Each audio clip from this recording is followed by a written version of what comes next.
Well, good morning everyone. Today is Tuesday, our 12th day off of school, and it is Tuesday, March 31st, so that makes it the last day of the month of March, which means tomorrow we're going to start a new number of the month. But for today, I want to get right started on the letter of the day.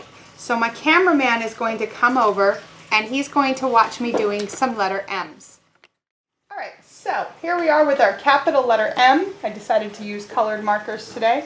We're going to go straight down on the first one. Oh, that colored marker is not very good. I may have to choose another one. And then for the second time, because you lift your pencil, I'm going to use purple. Now remember, this one is diagonal, diagonal, and straight down. So let me come up with a different pen since that blue didn't work very well. I'm going to go straight down, lift, and then do diagonal, diagonal, and straight down. Try to keep your M's so that they're not super wide. Like this one is wider than this one, but don't make them too small either. This just comes with practice, guys. Straight down, lift my pen, and then do diagonal, diagonal, and straight down. I've made 3 really nice M's. Now, for the lowercase m's, you can see my happy face is halfway down. For the lowercase ones, we're going to use one pen. Because we're not going to lift our pencil at all. So go straight down, dive like you're making the letter N, straight down, dive again, straight down. Let me try that with a different color. We're going to go straight down, dive like the letter N, and then dive like the letter N again. So you're actually putting 2 letter N's right next to each other. And one more time. Straight down, dive straight down, dive straight down. You want to get these letters as neat as you can. Let me throw some green in there. Dive straight down, dive straight down. Now I want you to practice because the M's take up so much space. I want you to do 2 lines of capital M's and 2 lines of lowercase M's. So let me try a capital M right here. Diagonal, diagonal, straight down. Let me try a lowercase m here. Straight down. Oh, no. I would say don't lift your pencil or your pen, but that one's dying. So let me grab a good pink one. Straight down, dive, straight down, dive, straight down. So I want you to fill up your paper with capital M's and lowercase m's. At least 2 rows of each one, because if you're writing super big like me, you won't get a whole bunch in there. Alright, well now it's time, because every Tuesday we did this, now it's time to try and draw some pictures in the letter M. Parents, you can see that I already made a really large capital M and a really large lowercase m, and I highlighted it in yellow just so the kids can see the letters when they're done drawing. I'm going to start with my capital M. I stared at this for a long time and tried to find a good picture, and I finally found something I think will work. So I'm going to go like this and like this, and I've made a bow. Coming from the bow, I'm going to put some really cool ponytails. You can see this is starting to become a person. I'm going to put some bangs in between the bow, and then some eyes. Probably too close there, but, and a nose, and a great big smile that goes right off the page. Now I know some girls out there still love to wear a really good JoJo bow, and the capital letter M reminded me of a really good JoJo bow. Let's see, so I'm going to color this in, because every JoJo bow is usually one big explosion of color. We'll get some good colors in the hair. That's kind of fun because that's just really what Miss Mary says don't do, scribble scrabble. But if you do it long and loose like that, it starts to look like real hair. Hair is rarely one color, so I'm going to throw in some browns. And we definitely need some more yellows here. Alright, so the hair is looking good. Let's give this girl a pair of beautiful green eyes. I like to throw more than one color in there too. And let's see, we'll give her a pretty pink smile. And I have some colors that kind of work for flesh tone. Let's see, what's a good one? Well, I'll just use this soft orange and just color softly. Even though I'm scrabbling, guys, I'm trying my best to cover the paper completely. This just takes practice. You just gotta color a lot to be able to color fast and neat. So try your hardest to come up with a good picture for the capital M. Now for the lowercase m, I found an easy one, and I probably won't color the whole thing in. I'm going to take the letter M, I'm going to put it upside down, and I'm going to make another letter M right next to it. Then when I put it back, you can definitely see what it's going to be.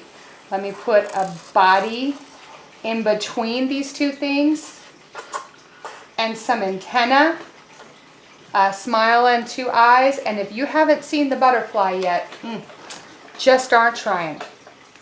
So I can make the wings bigger if I want by just going around the outside of the M's, and then the M's become part of the butterfly wings. So I can color this side purple and the other side purple. And I'm not going to keep coloring, but do your best. Try and find a really good picture inside your letters. I would love to see your work. Remember, you can show me your work by sending it to dddisney2@yahoo.com. Well, today it's time, after we do our letters, to write a letter to someone. And today, I would like you to write a letter to me. Dear Miss Mary, introduce yourself. Tell me who you are. You can ask, how are you? It's always a good way to start a letter. Then I'd have to answer it. You can tell me your name. My name is, I'm just going to put a blank here because you're going to put your own name. You can tell me how old you are. I am years old. I go to school. Give me the name of your school. My teacher's name is.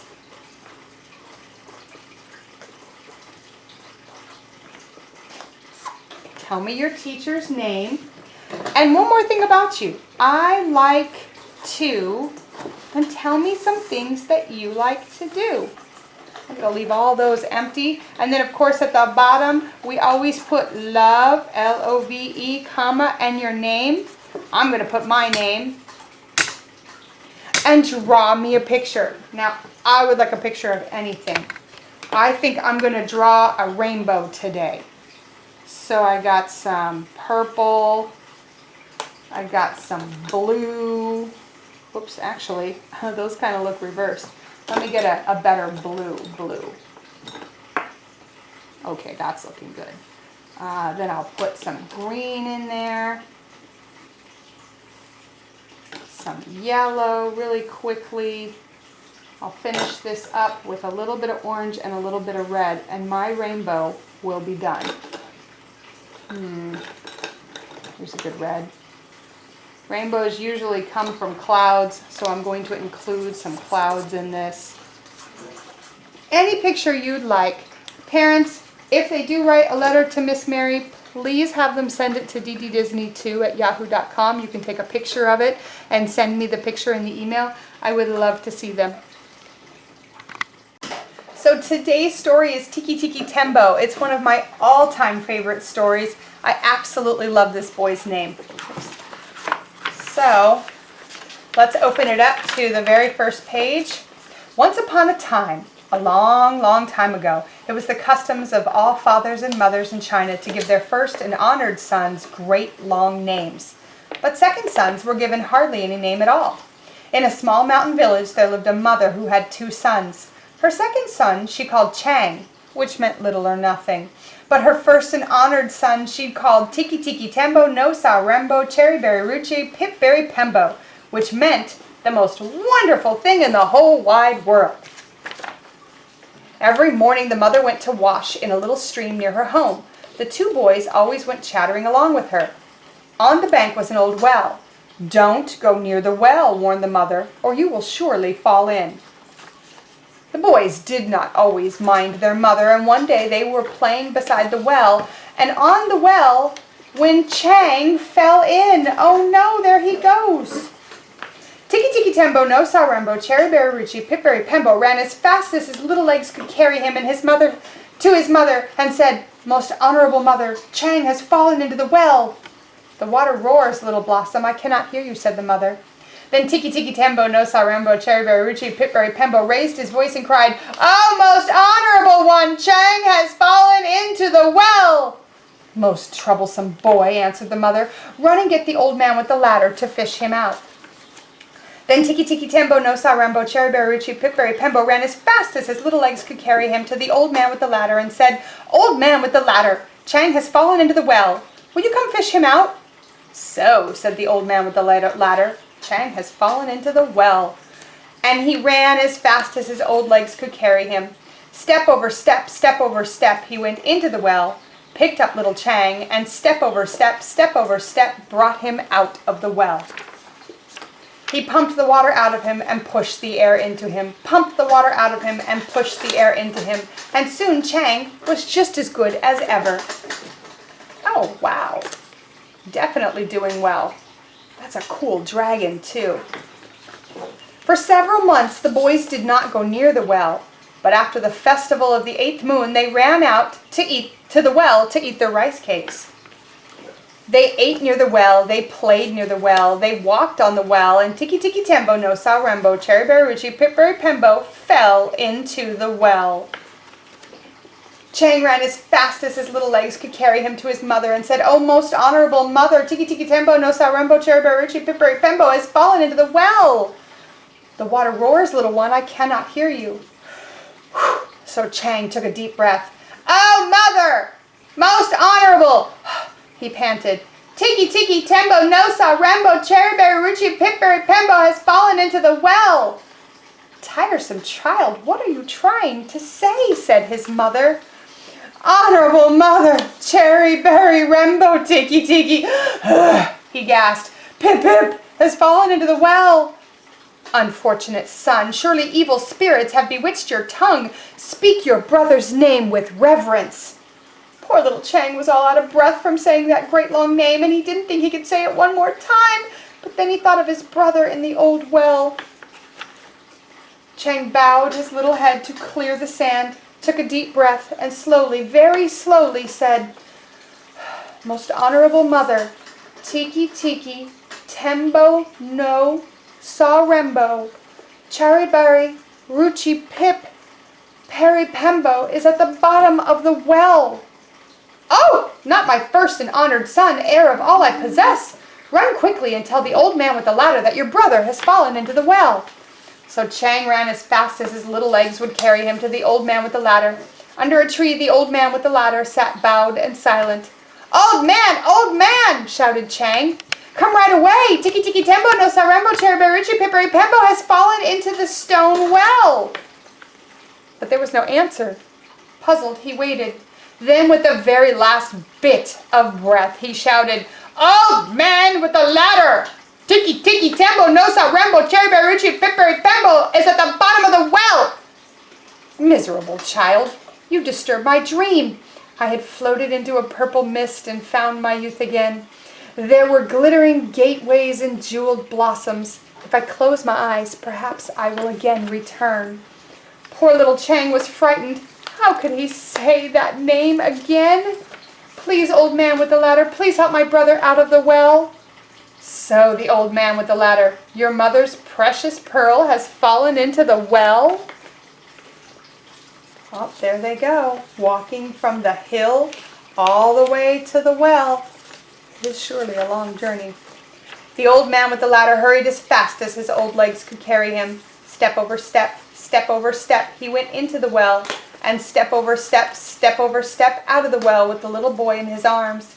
He pumped the water out of him and pushed the air into him, and pumped the water out of him and pushed the air into him. But little Tiki Tembo, No Sarembo, Cherry Berry Rucci, Pipberry Pembo had been in the water for so long, all because of his great long name, that the moon rose many times before he was quite the same again. And from that day to this, the Chinese have always thought it wise to give all their children little short names instead of great long names. And there's the village. Today is the last day of March. It's our last day for number 7. So I figured today we would review all of our numbers that we've learned so far. The first month of school, we did the number 1. Oh, that was tough. For the next month, we did the number 2. And that's the one that looks like the candy cane with the tail. And then we did number 3, which is the 2 half circles on top of each other. And number 4. I do number 4 like this. Sometimes people do number 4 like this. I'm not sure which way you guys learn, so I'm going to put them both up here. Number 5 is, we go down and around, lift our pencil, and put the hat on. Number 6, all the way around, and a small circle at the bottom. And then the one we've been practicing, out and diagonal. 1, 2, 3, 4, 5, 6, 7. Tomorrow we start with the number 8. See if you can write your numbers across your paper like this.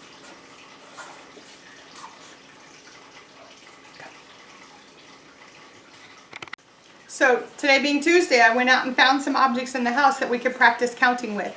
The first thing I found were my dog's toys. My 13-year-old doesn't have too many toys lying around the house anymore, but the dogs have lots.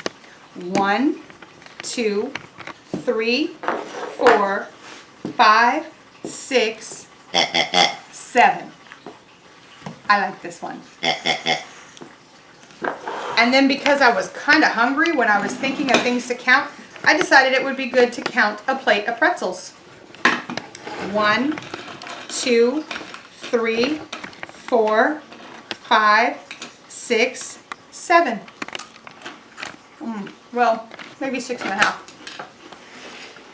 And the last thing was something my son loves to eat the most. Maybe you guys like it too. 1, 2, 3, 4, 5, 6, 7. Nutella. That's it. For our next activity, I'm betting some of you have been doing some more walks with your families, probably in the morning or the evening, just to get out of the house and get some exercise. So this time when you go out on your walk, I would like you to bring a camera. Mom's phone will work if she'll let you, and maybe she'll even help you with the pictures. When you're walking around the neighborhood, I'd like you to gather as many pictures of flowers as you can. Now, I did that. I went and found a whole bunch of pictures of flowers in my neighborhood. I want to show you the pictures, because you're going to come back after you find all these pictures of these really cool flowers, and notice I got really close to them so I could see their colors really well. But you're going to come back home after you find all these pictures. Try to make them different flowers. Each one of mine is one I didn't find before, and I walked around to, oh, there's a dandelion. I'm sure everyone can find at least one dandelion. But I walked around to like 4 or 5 houses, and since it's springtime, there are a lot of flowers that are flowering right now. So it's pretty easy to find a good selection. I think I found almost 30 pictures of flowers. So you're going to bring these pictures of flowers home with you. And then parents, there's a couple different things you can do. We've been talking about tally marks. The kids have to make tally marks. So what they can do is you can show them the picture, they can decide what color it is, and put a tally mark on a chart. This one's obviously pink, so is this one, so I would put 2 tally marks.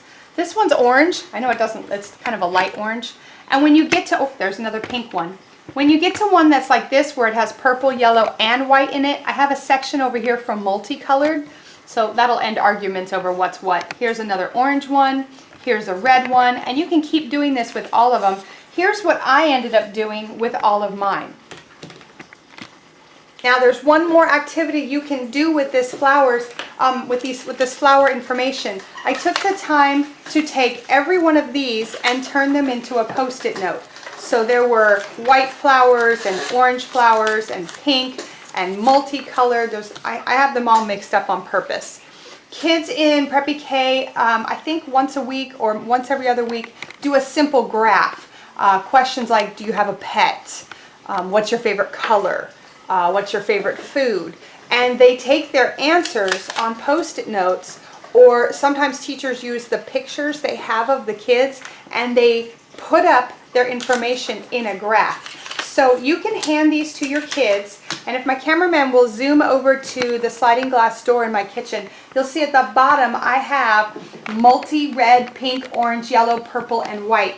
So if you hand these to your kids all mixed up, their project is then to go over to the sliding glass door and put the Post-it notes where they belong. So pink, multi, orange, white, oops, there's two in there. And talk to them about when they put the second one up, it should be on top of the first one as they build their graphs up. Then when they're all done, you can ask questions like, which color did we find the most on our walk? Which color did we find the least? Was there any two colors that tied and we found the same amount of colors? So you can see that I'm building a simple graph here. This is good for the kids because they have to be able to identify the colors. It's great for them to have an introduction or continuation, since they've been doing this at school, a continuation of simple graphs and charts. And then they also get the fun of going on the walk and finding the flowers, getting out of the house, having a purpose when you're on the walk so they know what to look for. I used white nail polish to get the white looking white. But you can see that if I stopped right here, we'd be able to ask some really good questions. What flower did we find the most of? Well, I hope you guys all said pink. Were there any colors that tied? Well, you can see right now red and yellow are tied because they each only have one on the graph. And then also you can see that multi and purple also tied because they have 3 on the graph. Don't let your kids just shout out a color. Have them answer in complete sentences. Encourage a lot of language. Maybe make this an ongoing thing, like you can find some more flowers. If you have access to printing up the flowers that you found, that would make it even more colorful graph. Totally up to you. Expand this, but definitely get them talking about what they found in the world and get them organizing their information either as a tally or as a graph with the Post-it notes. I hope you have fun with this walk. Now I have one more thing that I want to talk to you about today, and that is the website of the day. Let me grab it and I'll come right back. Okay, this is another website that's offering free activities for, I think it's K through 8. So it is called elementalscience.com, but you want to go to where it says blogs, news, 80 free science activities. I took a look at some of them to weed out the ones that may not be for preschool, and I found 4 that are really worth looking into. How to raise a native butterfly tells you, especially because it's spring now, there's a lot of butterflies out laying eggs. It tells you how to capture them, how to feed them, how to keep them comfortable until they turn into a chrysalis and then a butterfly. Definitely worth doing. We have a lot of monarchs around here, and if you have a plant called milkweed anywhere in your neighborhood, guarantee it's got eggs on it. Look at any leaf on the bottom and you'll see a very small white dot. Those are the eggs. So an article worth reading. How to set up an amazing science treasure hunt to learn about maps. Why not do a science treasure hunt in the yard with your kids? Definitely fun. There's a lot of information in there about why maps are important, how to teach your preschoolers about maps, but mostly I would think just creating it and doing it would be a lot of fun. How to make edible rocks. Come on, who doesn't want an edible rock? And how to have a Lego balloon car race. A lot of these would be cross-age activities for your older kids to do with them. Maybe help them out, set up the race, help them eat the rocks.